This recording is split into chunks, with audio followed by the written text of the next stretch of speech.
What are you seeing from Fred right now? I know we touched on it a little bit, but please, people really want answers on this. So first of all, I misattributed a quote in the first half. It was Nick Nurse talking about Fred VanVleet's NOAA analytics being a little off, not Fred VanVleet himself. But Fred did speak at practice, and he was pretty open. And, you know, I got the sense that media were digging for something a little more there, and he wasn't willing to give it, which is always a little bit funny to see play out. But look, Fred had that hip thing last year. That explains some of it.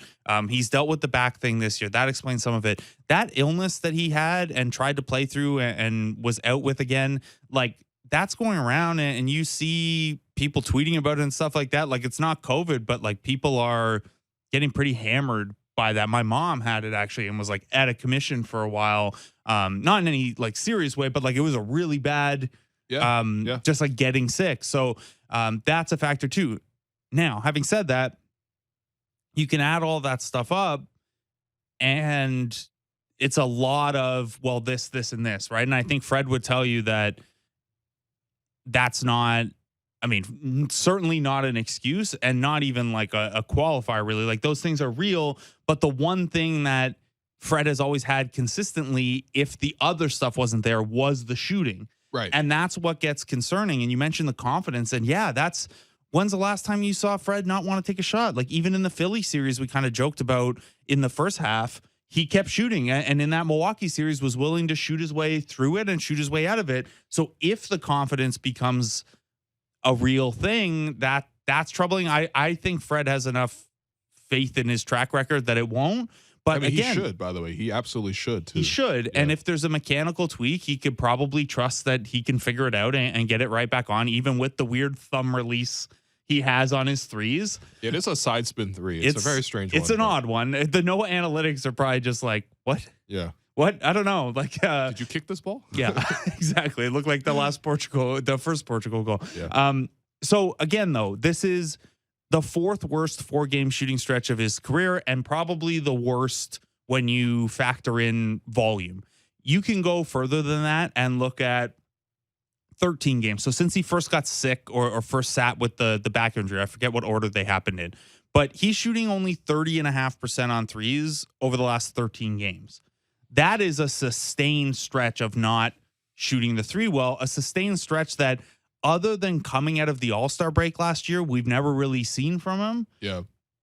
So that's troubling, because we know that coming out of the All-Star break last year is a part of the same sample if you wanted to take a 1-year snapshot of what Fred's looked like. Sure. But also, we know what that preceded, right? It preceded a playoff series where he couldn't get healthy, and it was revealed later that he'd been playing through a bunch of stuff. Mm-hmm. So that's a red flag that goes off as well. And, you know, I know field goal percentage is not the best stat for a guy who shoots a lot of threes, and Fred VanVleet, you know, like 36% of his shots are 3-point shots. So field goal percentage is really not a good stat for him. But we can look at areas of the floor, and his finishing is down significantly as well. And this is something where, first of all, it was basically the reason he took the jump to all-star level last year, was after years of being one of the worst finishers of basketball, he started finishing really well.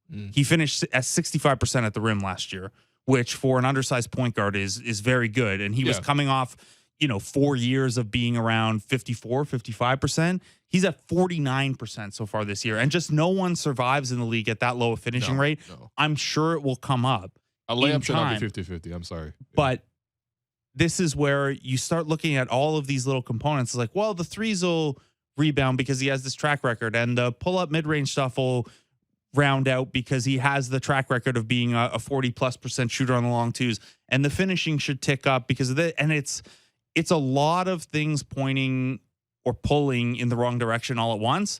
And that doesn't mean I'm less confident that he's going to round out of it, because again, we've got a large sample of Fred being an all-star to borderline all-star guy. But it does mean it's hard to diagnose the one thing that we're looking for to turn around that'll kind of swing everything, right? Like, what is the tipping point for this? Because it's not like slumps in the past where his threes weren't there, but he was able to finish, or he was working really well as the true point guard in the pick and roll, or the other stuff wasn't there maybe and he was knocking down a ton of threes.